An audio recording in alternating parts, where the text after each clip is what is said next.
Vamos dar início à nossa aula de Direito Financeiro, Tributário e Aduaneiro 3 do nosso curso de Direito da Universidade Católica de Santos. Muito bem, o que nós estávamos vendo até aqui, né? Nós estávamos vendo o processo administrativo fiscal regido pelo decreto 70235/72 e em seguida vimos o processo administrativo fiscal regido pelo decreto 6759 de 2009, que é o regulamento aduaneiro. Muito bem. E aí nós vimos que aquele processo do decreto 6759 de 2009, ele contém aí algumas imperfeições e algumas incongruências, incompatibilidades com a ordem jurídica atual, notadamente no que diz respeito à inexistência da possibilidade de discussão administrativa em duplo grau de jurisdição, na medida em que o processo é decidido em instância única e, o que é pior, pela própria autoridade autuante. E tudo isso em se tratando de uma pena de perdimento de bens, uma pena em que se vai aplicar a pena máxima aos bens do contribuinte. Se vai fazer a perda de mercadoria, a perda de moeda ou a perda de veículo desse contribuinte.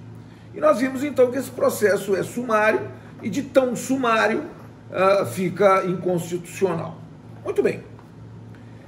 Então hoje nós vamos ter uma aula de introdução ao direito aduaneiro, né? E nós vamos ver que o direito aduaneiro, ele é um direito completamente multidisciplinar.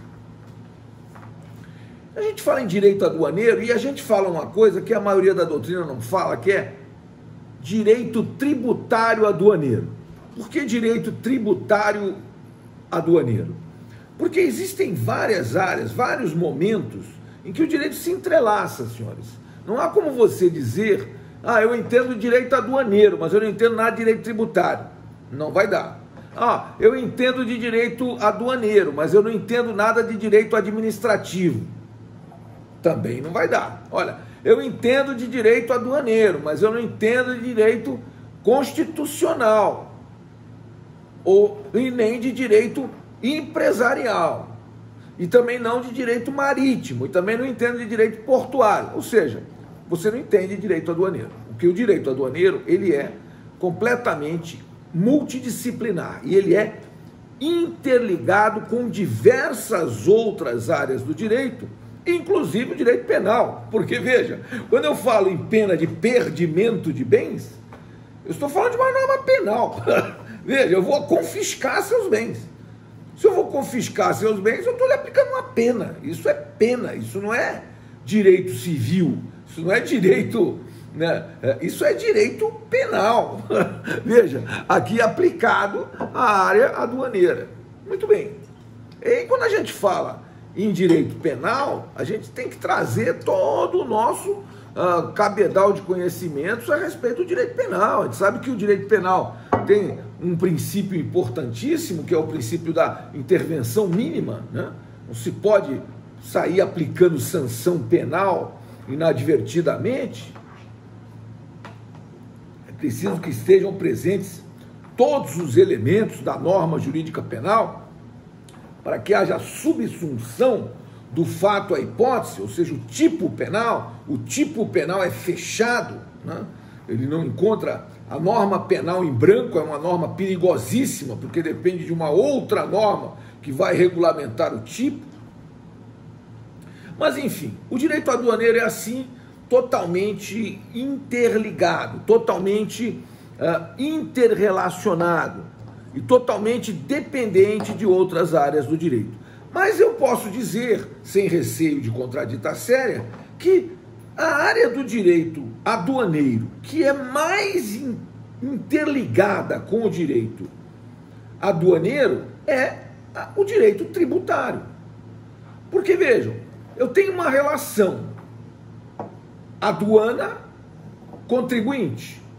Essa relação é pautada pela fiscalização das ações do contribuinte para fins de arrecadação dos tributos incidentes sobre as operações de comércio exterior. Então eu tenho aí uma relação de fiscalização com vistas a uma correta arrecadação de tributos. Então eu estou aqui falando no âmbito do direito tributário, não à toa, né? O Código Tributário Nacional, né, que é a Lei 5.172 de 1966, que todo mundo sabe que é uma lei complementar, nada obstante tenha nomen iuris de lei ordinária, trata-se de uma lei complementar material e, portanto, só pode ser modificado por lei complementar. E o artigo 98 do Código Tributário Nacional diz que os tratados e as convenções internacionais revogam ou modificam a legislação tributária interna e serão observados pela que lhe sobrevenha. Esse dispositivo ele é muito discutido na doutrina, na jurisprudência, e ele contempla algumas incongruências. Uma das incongruências que ele contempla é a seguinte: vejam só, ora, às vezes a norma do tratado internacional é uma norma de lei geral. Às vezes a norma do tratado internacional é uma norma de lei especial. Ora, nós sabemos que lei geral não revoga a lei especial, nem lei especial revoga a lei geral, elas coexistem, né? Elas coexistem. Muito bem. Então, por regra de hermenêutica jurídica, eu não posso afirmar que as normas revogam, as normas internacionais revogam ou modificam. Porque, por exemplo, ela pode ser uma norma especial. E se é uma norma especial, ela não vai revogar lei geral. Por exemplo, o Código Civil é lei geral, mas o Código de Processo Civil é lei especial. Ora, vem uma norma no Código de Processo Civil que nunca vai revogar uma norma do Código Civil. Você está entendendo? Agora, uma norma do Código Civil, eventualmente modificada, pode interferir ou alterar uma norma do Código de Processo Civil. Então, na verdade, essa expressão, revogam ou modificam a legislação tributária interna, ela deve ser interpretada de outra maneira. Qual?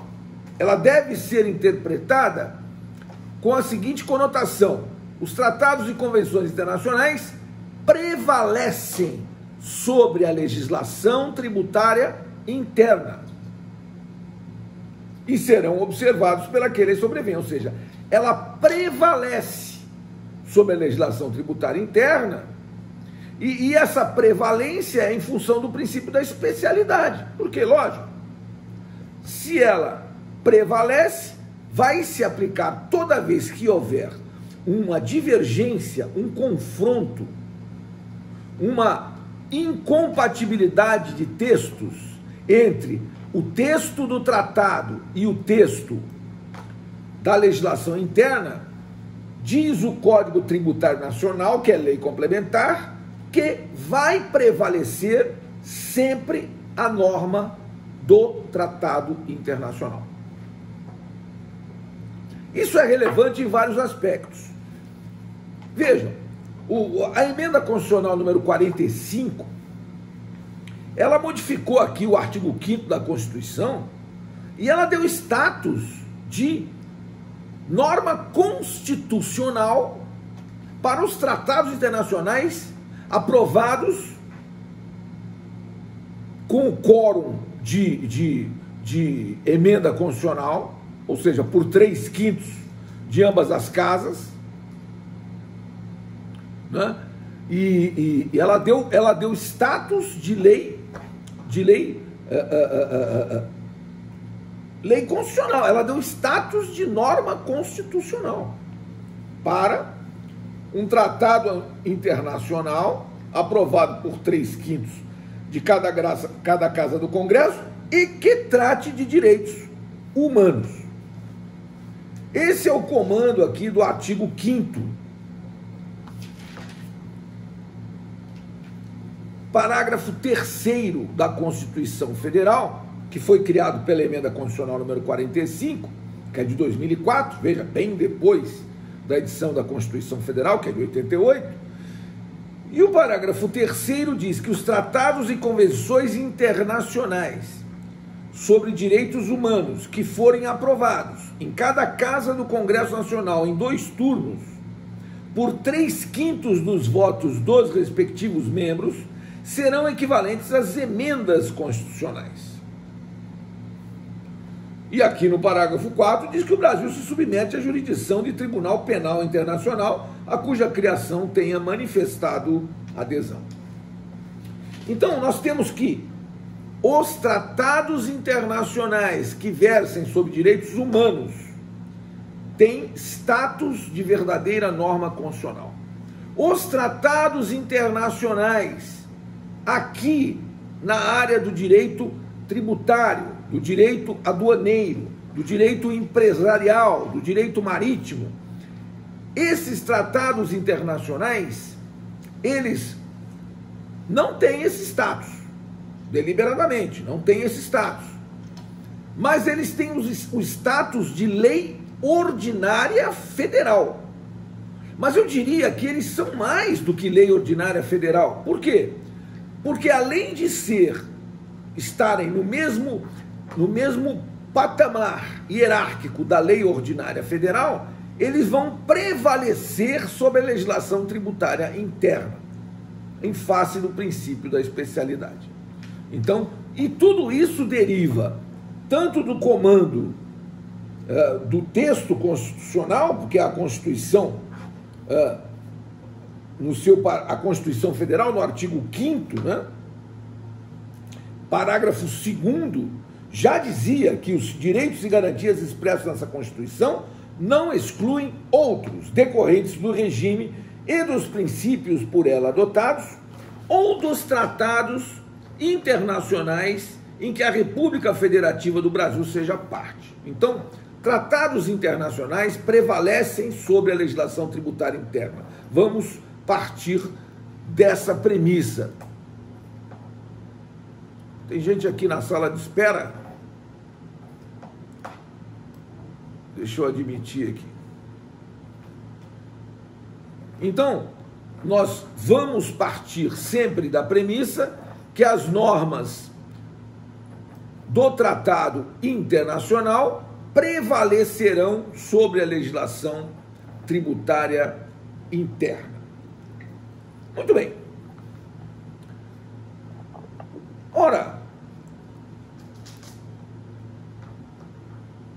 a Constituição Federal, quando uma Constituição entra em vigor, ela recepciona toda a legislação que lhe é compatível e ela revoga ipso facto a legislação que lhe é incompatível.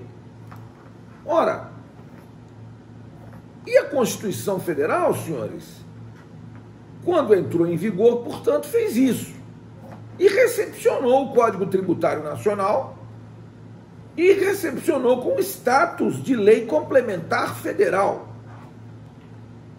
Se não, vejamos.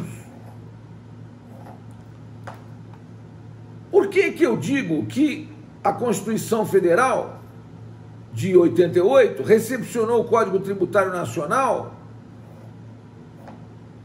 Por quê? Porque o artigo 146 da Constituição de 88, ele estabeleceu o papel da lei complementar em matéria tributária. E ao estabelecer o papel da lei complementar em matéria tributária, ele disse que cumpre a lei tributária, a lei complementar, fazer tudo isso que está posto no artigo 146, mas principalmente, ele diz que estabelecer normas gerais em matéria de legislação tributária. Então, normas gerais em matéria de legislação tributária é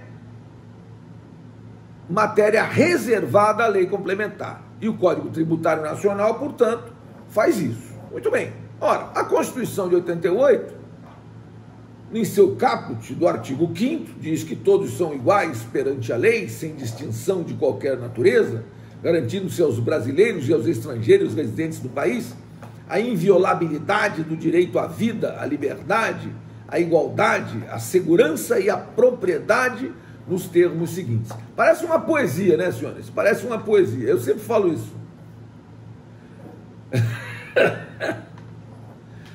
Eu gostaria que quando um assaltante estivesse na sua frente com um revólver apontado para a sua cabeça, você dizer, senhor assaltante, eu tenho a inviolabilidade do direito à vida, o direito à liberdade, o direito à segurança. O senhor está violando o meu direito à vida, à liberdade, à igualdade e à segurança. Tudo isso também para violar o meu direito de propriedade, porque o senhor quer se apropriar daquilo que é meu.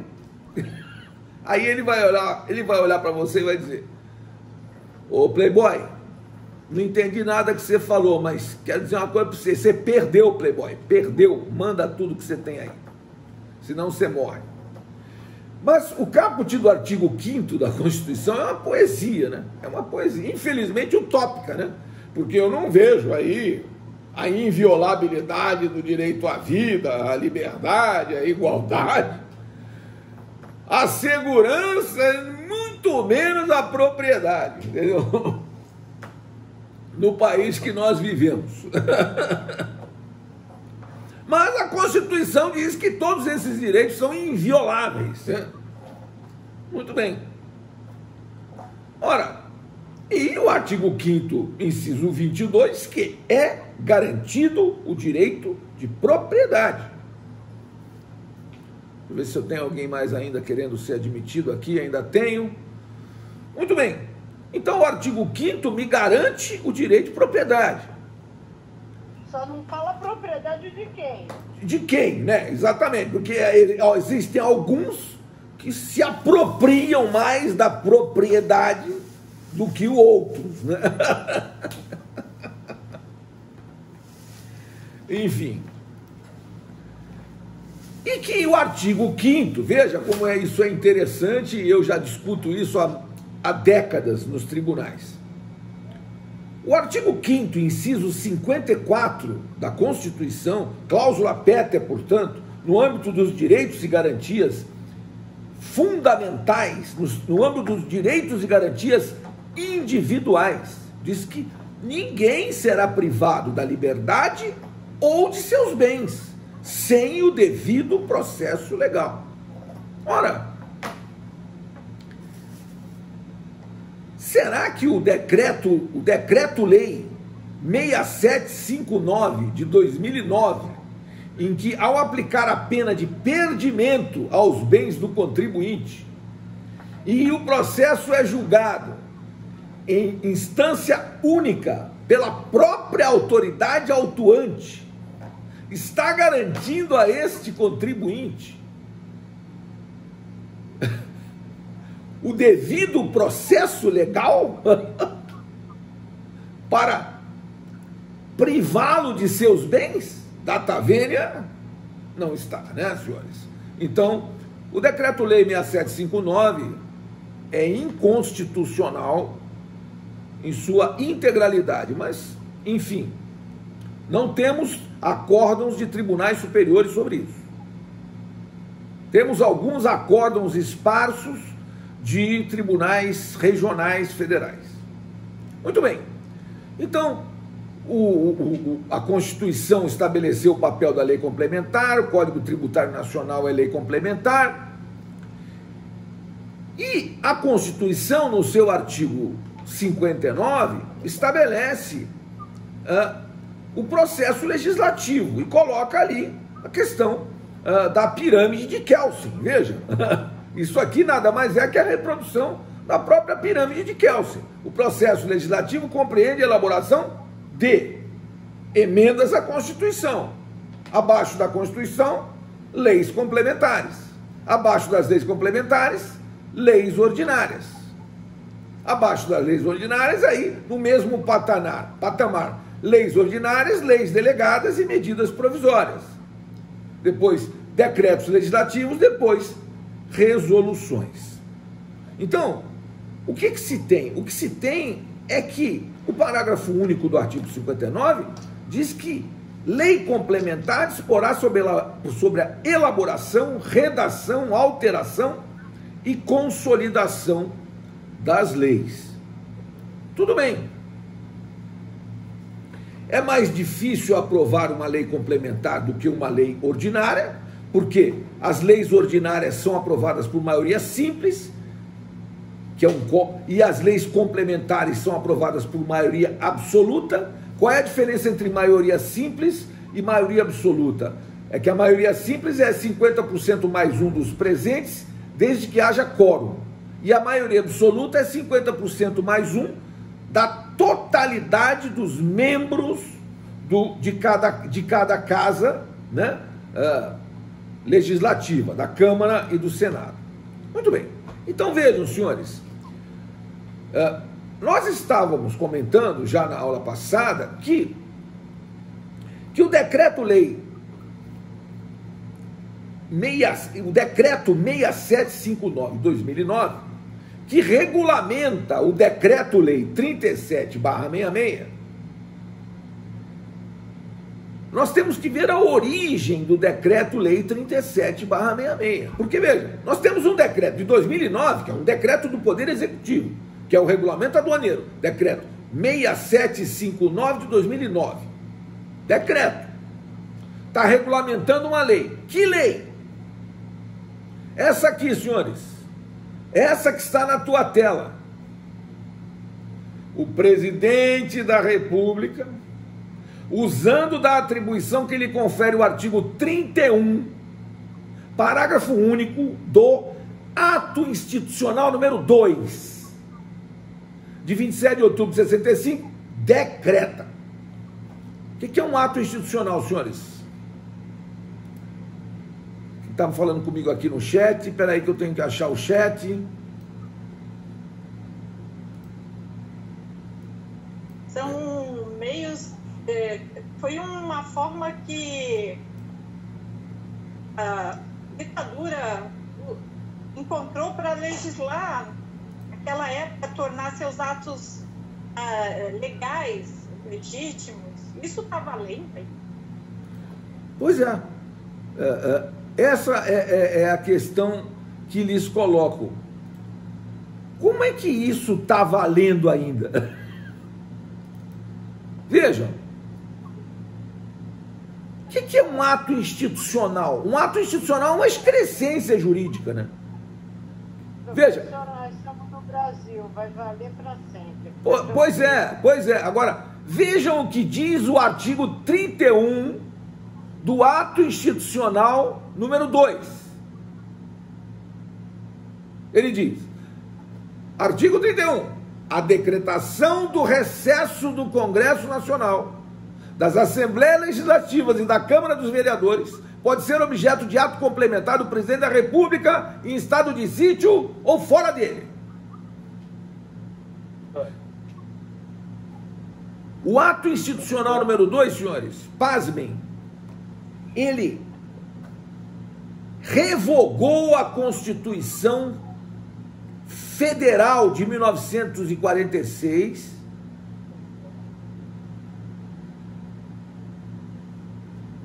e veja o que diz ele aqui: decretado o recesso parlamentar, o Poder Executivo correspondente fica autorizado a legislar mediante decretos-leis em todas as matérias previstas na Constituição e na Lei Orgânica. E aqui o artigo 33 é uma bela peça. Olha o que diz o artigo 33.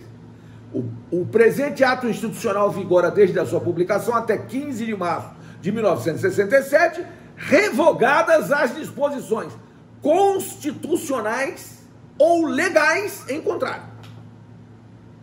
Posso interromper só um pouquinho, por favor? Quem falou aí? Boa noite, é o Bruno. Oi, Bruno. Professor, tem um pessoal reclamando que eu acho que tem microfone aberto. Eu não estou conseguindo ver quem está com o microfone aberto. E também tem aluno para entrar na sala. Deixa eu parar de dividir aqui. A Bruna está pedindo ingresso. É que quando eu divido a tela, some os meus quadradinhos aqui de pedido de admissão. Também subiu. É. Eu não estou vendo nem os colegas, eu não sei nem quem está com o microfone aberto, você ainda está, enfim. Agora eu estou olhando aqui, olha, tem a Tatiana Denk, vou emudecê-la, ver se eu consigo. Porque às vezes está assim, a pessoa está com o microfone aberto e eu não consigo emudecer o microfone, porque o programa tem algum bug, a Tatiana Denk aqui está com o microfone aberto. Pronto, agora eu emudeci aqui. Acho que o Sandro Martins também. Agora, deixa eu... Quer ver? Sandro Martins. Tadinha, professora, o senhor emudeceu minha irmã. O senhor emudeceu minha irmã. Tatiana Denk, é sua irmã? É minha irmã, coitada. Ela não reclamou, não, mas... Acho que era o microfone dela que estava fazendo barulho. Sandro Martins também, mas olha que o Sandro Martins eu não consigo, eu consigo. Deixa eu ver aqui. Sandro Martins. A Lilian Barbosa pedindo para entrar. Ó, pronto, agora emudeceu aqui o Sandro Martins. Tem mais alguém aí achando que está com microfonia? Não está? Não. Vamos voltar a dividir a tela.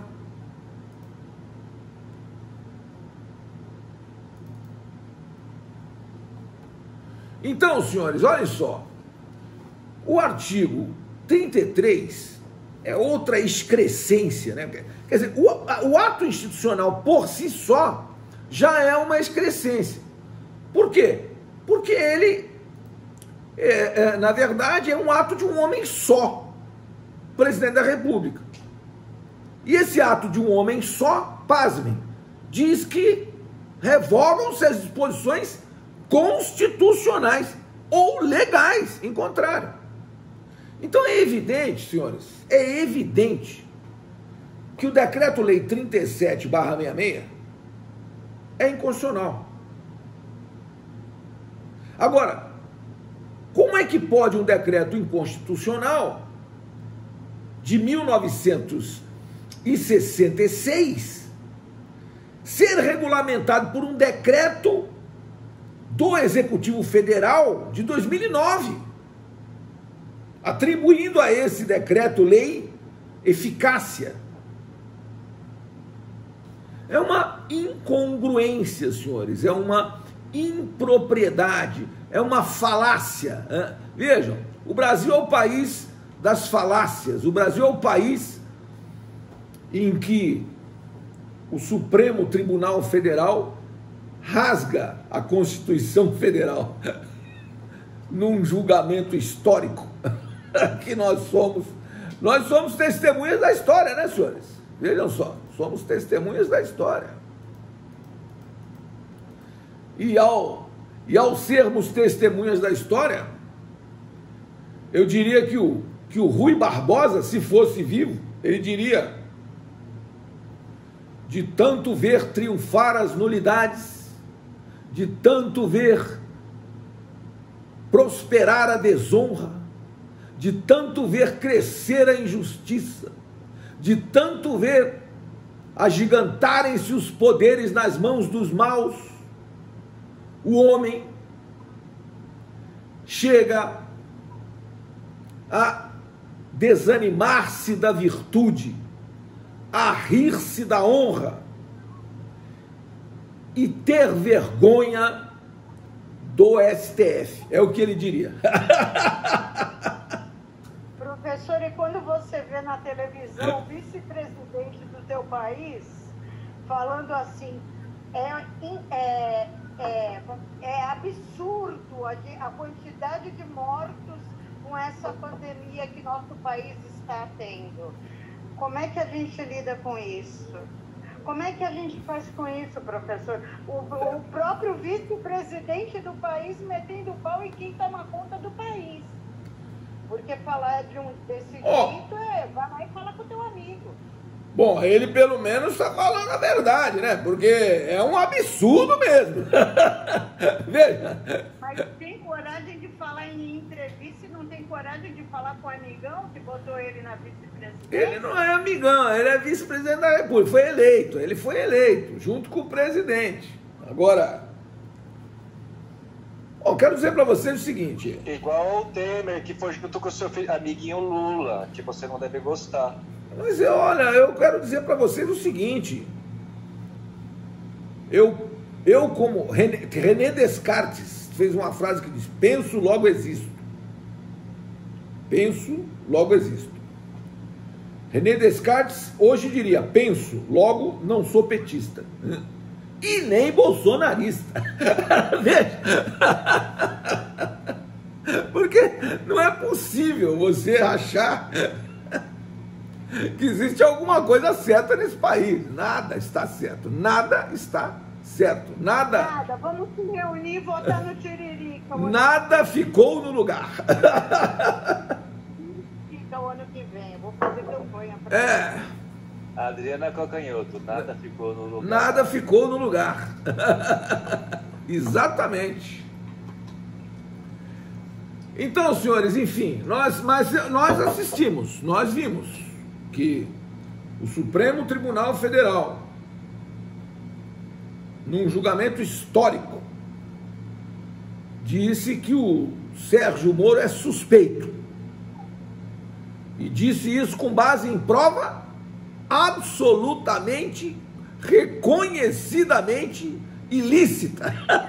Ou seja, a Constituição diz, não são admissíveis no processo as provas obtidas por meios ilícitos.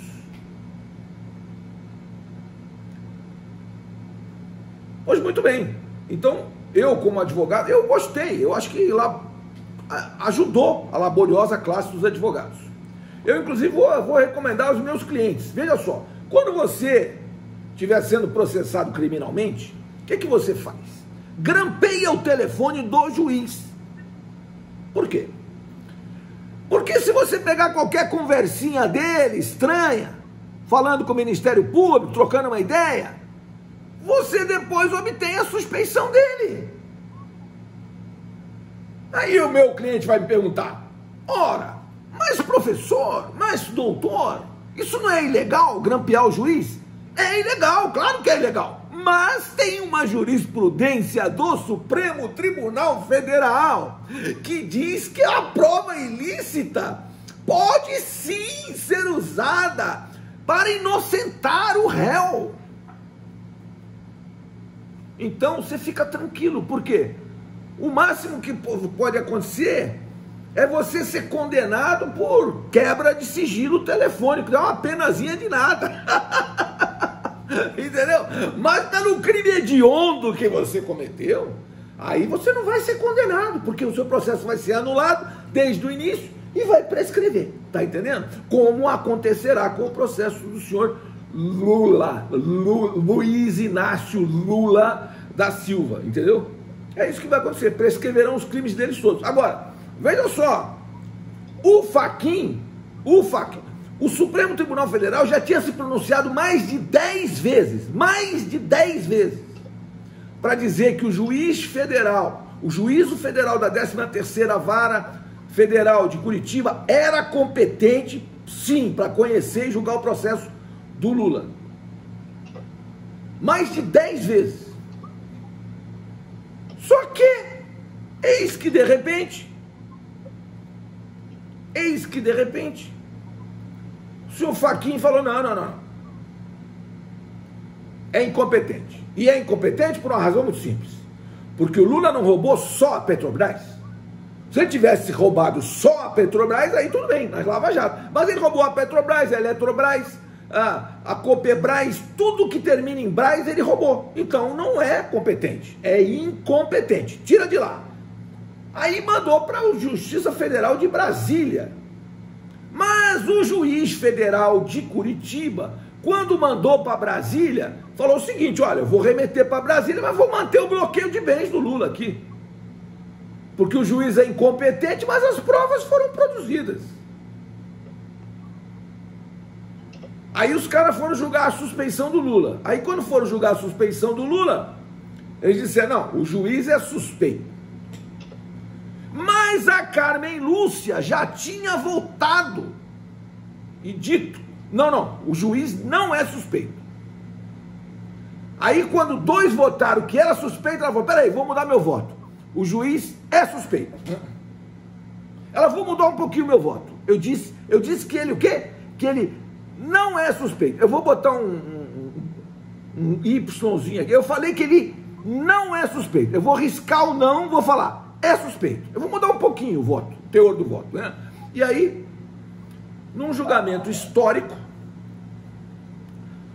o Lula teve o processo anulado, totalmente anulado, por suspeição do juiz. Então, senhores, cada povo tem o Supremo que merece. Você tem o seu. Parabéns. E cada povo tem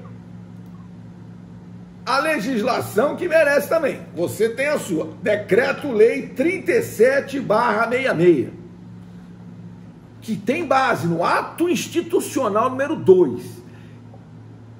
E o que é pior, está em pleno vigor. Eu não estou falando de uma lei revogada não, hein, senhor? Eu estou falando de uma lei que está em pleno vigor.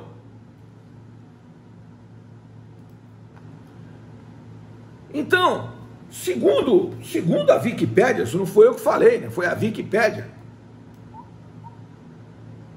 Segundo a Wikipédia, o ato institucional número 2 foi baixado em 27 de outubro de 1965 como resposta ao resultado das eleições que ocorreram no início do mês daquele ano. Seguindo a estratégia delineada pelos militares anteriormente, em 31 de março de 64, data do golpe, foi necessária a edição de mais um ato institucional, pois a Constituição de 46 não era compatível com o regime de exceção que estava sendo adotado. É destacável a eleição de Israel Pinheiro ao governo de Minas, assim como a vitória de Negrão de Lima nas eleições da Guanabara. Então foi por isso que foi realizado o ato institucional número 2. Depois veio coisa pior, depois veio o AI-5, que foi o pior dos atos institucionais, o mais violento de todos. Então o que aconteceu? Esses estados tiveram vitórias de pessoas que eles não desejavam no poder. Então, aconteceu que 5 estados do país elegeram pessoas que eram oposição à ditadura militar, né?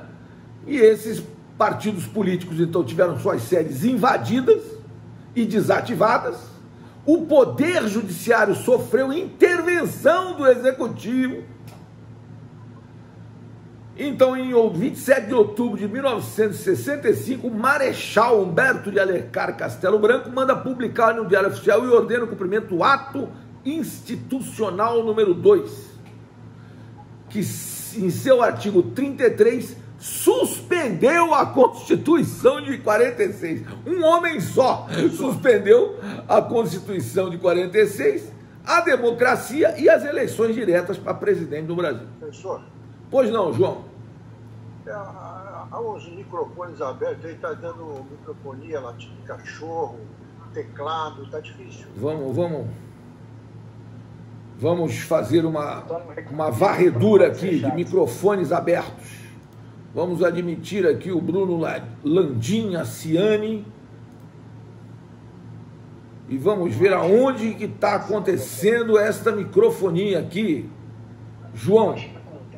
É quando sai e entra da sala, quando cai a internet, quando você volta, às vezes você volta com o microfone aberto. O microfone aberto